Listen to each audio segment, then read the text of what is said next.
A very warm welcome to today's edition of Money Moves. I am Melissa Enoch here at the FMDQ studios in Lagos. All right, let's now begin with your news now in Ethiopia, where Abyssinia Bank has registered with the Ethiopian Capital Markets Authority, positioning itself to enter investment banking as the country's financial sector opens up. Board Chairman Mekonnen Maniezewal told shareholders at the bank's annual meeting that the move marks a strategic step to expand into securities trading and advisory services in line with Ethiopia's capital markets reforms. In earnings news, Marsa Marak, Morocco's leading port operator, has reported strong first half 2025 results, with goods handled rising 8% to 33.6 million tons. The group posted a 14.5% increase in consolidated revenue to 2.842 billion dirhams, while EBITDA jumped 17% to 1.561 billion dirhams, despite a 9.5% rise in operating expenses. Marsa Marak said the performance was supported by growth across all segments and cost discipline as it advances its 2030 strategic plan.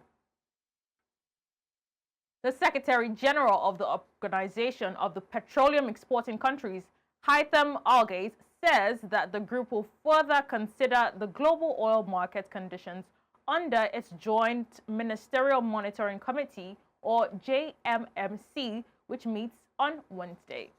In an exclusive interview with the Frontier Africa Report's executive editor, Bossing Omofaye, today in South Africa, the OPEC chief also reviews Nigeria's and Africa's output under the current OPEC return of more than 2 million barrels into the global market. Let's take a listen. Well, the JMMC is an advisory monitoring committee that is a sub-organ of the whole OPEC ministerial meeting. The JMMC does not make any decisions on production adjustments. It's a body that monitors the market conditions and monitors the compliance with the agreements that are in place. So the JMMC meets tomorrow, and as usual, the ministers will look into all the data, the presentations that we at the OPEC Secretariat will present to the ministers, and they will take note of these matters and see. For us in the OPEC Secretariat, you asked earlier on about how we see the market. We see the global economy robust and quite resilient, growing this year at 3.1% global GDP. Let's switch into the commodities data deck, beginning with energy prices.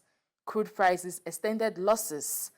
Brent crude fell 1.16% to $67.18 a barrel, and US WTI dropped 1.29% to $62.63. Natural gas gained 1.78% to $3.32, and Arabian gasoline slipped 1.25% to $1.97 as of 14:19 GMT. Finally, two metals prices. Gold firmed 0.43% to $3,871.17 an ounce, while aluminium gained 0.51% to $2,669.25. Copper fell 0.72% to $4.85. Platinum retreated 1.73%, and iron ore was little changed at $105.35 as at 14:49 GMT. And that's our Money Moves markets today. Back to you, Melissa. Grace, thank you very much for those markets updates. And that's it on this Tuesday's edition of Money Moves. From all of us here at the FMDQ studios, we say thank you very much for watching the show.